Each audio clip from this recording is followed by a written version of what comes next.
Marco Polo, the Venetian merchant, explorer, and writer, is one of the most famous figures connected to the Silk Road, the vast network of ancient trade routes that linked Europe with Asia. His journey, which began in 1271 when he was just 17 years old, became one of the most important travel accounts in history. It opened the eyes of Europeans to the rich cultures, vast lands, and complex societies of Asia, especially the Mongol Empire under Kublai Khan. The Silk Road was not a single road, but a series of interconnected trade routes stretching over 4,000 miles from the Mediterranean Sea through Central Asia to China. It earned its name because silk was one of the most valuable goods transported along it. However, the Silk Road was far more than a trade route for luxury goods. It was a highway for ideas, technologies, religions, and cultures that shaped civilizations for centuries.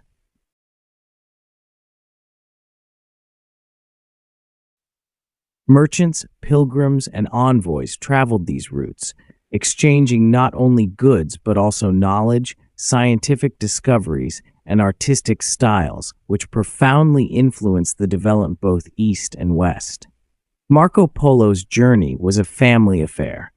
His father, Niccolo Polo, and uncle, Maffeo Polo, had traveled to Asia years earlier and had met Kublai Khan, the powerful Mongol ruler and founder of the Yuan dynasty in China. They returned to Venice with gifts and messages from the Khan, and when Marco joined them in 1271, the three set off on an epic expedition lasting about 24 years. Their journey took them through challenging terrains and diverse cultures. They traveled by caravan across deserts like the Gobi and vast mountain ranges such as the Pamir.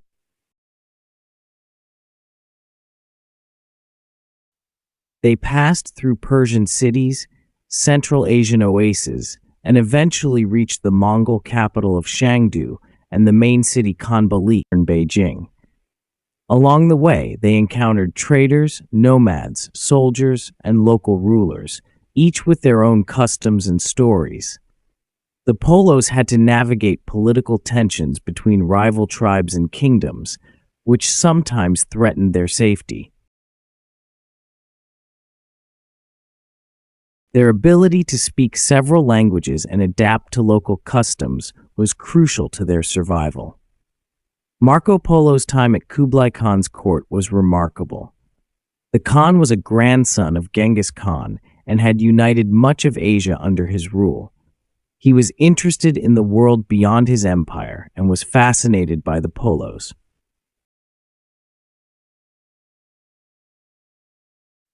Marco earned the Khan's trust and served him as an envoy and administrator, traveling to distant provinces and reporting back to the court.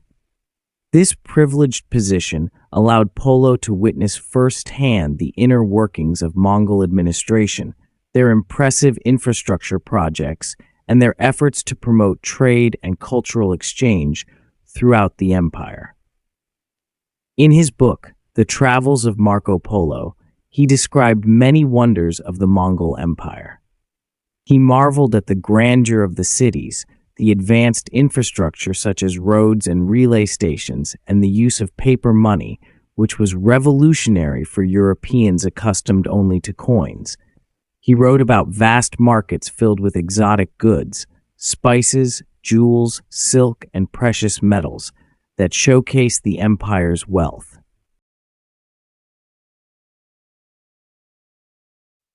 Polo also described unique inventions and practices, such as coal mining, postal systems, and impressive shipbuilding techniques used along coastal trade routes. Marco Polo also described the cultural diversity with the empire. The Mongols ruled over many peoples, Chinese, Persians, Turks, and others. He detailed their religions, including Buddhism, Islam, and Christianity, and the tolerance Kublai Khan showed to all faiths. Polo's accounts included stories of the elaborate ceremonies, festivals, and the daily lives of the people, giving a vivid picture of 13th century Asia. He highlighted the cosmopolitan nature of Mongol cities, where merchants from across the world mingled and artisans from different cultures exchanged skills and ideas. Traveling such vast distances was dangerous and difficult. The Polos faced extreme heat and cold, threats from bandits, and political instability. They relied on local guides and had to negotiate with various tribes to secure safe passage. Their journey was not only physical but also cultural, as they adapted to different languages, customs, and political systems. Despite these hardships, their resilience and resourcefulness allowed them to traverse some of the most remote and hostile regions on Earth. After more than 2 decades in Asia, the Polos decided to return to Venice.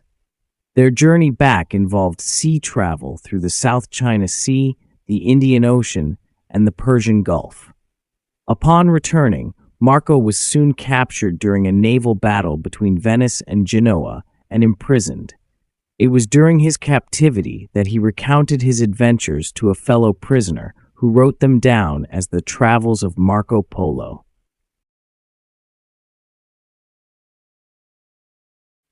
The book became extremely popular in Europe, although some readers doubted his tales.